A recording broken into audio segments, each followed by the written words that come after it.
अस्सलाम वालेकुम रहमतुल्लाहि व बरकातुहू। नाज़रीन, कैसे हैं आप? उम्मीद है कि आप खुश होंगे। अल्लाह ताला आपके लिए आसानियाँ पैदा फरमाए और अल्लाह ताला आपको सेहत और तंदुरुस्ती अता फरमाए।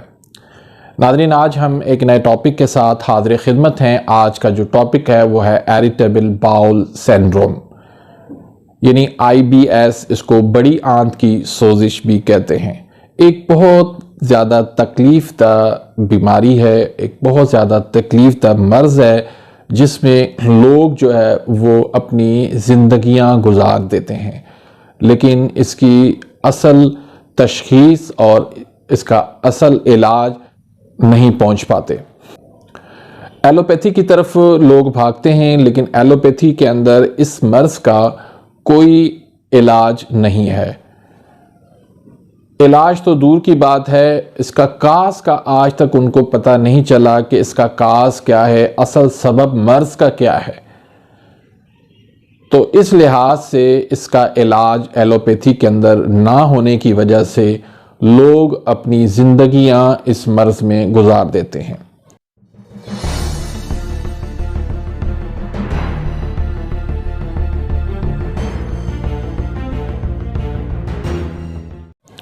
बहुत ज़्यादा तकलीफ़ ये मर्ज़ होता है। तो इसकी हम पहले अलामात पर बात करते हैं, फिर इसकी वजूहात पर बात करते हैं और फिर इंशाल्लाह इसके लिए मैं आपको एक बहुत सिंपल, सादा सा, आसान सा, मुजर्रब नुस्खा दूंगा जिसके इस्तेमाल करने से आपका सालों का मसला इंशाल्लाह दिनों के अंदर हल हो जाएगा। तो इसके जो अलामात होती हैं उसके अंदर एक तो ये फंक्शन डिसऑर्डर होता है, दूसरा पेट में अक्सर दर्द और मरोड़ रहता है, पाखाने की रूटीन जो है वो चेंज हो जाती है, अनबैलेंस हो जाती है। कभी तो डायरिया हो जाता है, कभी कॉन्स्टिपेशन हो जाता है, कभी लूज मोशन हो जाते हैं और कभी पाखाना जो है वो बिल्कुल मैंगनी की तरह खुश्क आता है। तो इसी तरह पाखाना जो है वो बाज़-औक़ात कपड़े भी ख़राब कर देता है, यानी कि वो मंजिल तक वो पहुँच नहीं पाता, जल्दी से वो निकल जाता है। फिर जिस्म के मुख्तलिफ जगहों पर दर्दें होते हैं, इसमें जोड़ों के अंदर दर्द होना, जिस्म में दर्द होना, कंधों में दर्द होना, फिर इसमें मसलों में दर्द होना, कमर में दर्द होना, थकावट होना, कमज़ोरी होना, बेचैनी होना, एंजाइटी होना, टेंशन होना और इस तरह तेज़ाबियत हो जाना, गैस हो जाना, पेट का फूल जाना, इस तरह उल्टी मतली की कैफियत हो जाना, इस तरह की अलामात जो है वो ऐसे मरीज़ में पाई जाती हैं। अब हम इसकी वजूहात पे बात करते हैं। तो एलोपैथी तो इससे वो कासर नज़र आता है। वो कहते हैं कि भाई हमें आज तक इसका कास का पता नहीं चल सका है कि इसका कास क्या है, इसका सबब मर्ज का क्या है। तो लाजमी बात है, जब तक आपको कास का पता नहीं है, सबब का पता नहीं है, तो आप इलाज भी नहीं कर सकते। तो इसलिए लोग जो है सालों साल इस मर्ज में मुब्तला नज़र आते हैं और अपनी ज़िंदगियां गुजार देते हैं इस मर्ज के अंदर, लेकिन इसका इलाज ठीक से नहीं हो पाता क्योंकि इसकी सही तरीके से, दुरुस्त तरीके से तशख़ीस ही नहीं की जाती। इसकी वजूहात नाज़रीन सिर्फ यही है कि एंटीबायोटिक पेन किलर का ज़्यादा इस्तेमाल करना, और दूसरी इसकी बहुत बड़ी वजह जो है वो ये है कि स्ट्रेस होना, टेंशन लेना और एंजाइटी होना, ये इसकी बहुत बड़ी सबब है। और बीमारी को अपने ऊपर सवार करना, ये एक बहुत बड़ी वजह है इस बीमारी को। तो आपसे गुजारिश ये है कि आप अपनी इस बीमारी को अपने ऊपर सवार ना होने दें, टेंशन इस बीमारी की आप ना करें, इसको आप इग्नोर करें, फिर आप अपने मर्ज का आप इलाज कर सकते हैं। तो अक्सर देखा गया है कि मरीज जब भी टेंशन लेता है, जब भी उसको किसी बात की टेंशन होती है, फिक्र होती है, तो उससे फिर इस तकलीफ के अंदर उसका इजाफा हो जाता है। तो इसलिए मेरी ये गुजारिश है कि ऐसे मरीज जो है वो टेंशन ना लें, घबराहट ना लें और परेशान ना हों। और ये कानून मुफरद आज़ा के अंदर उज़लाती गुद्दी तारीक होती है, खुश्की गर्मी तारीक होती है।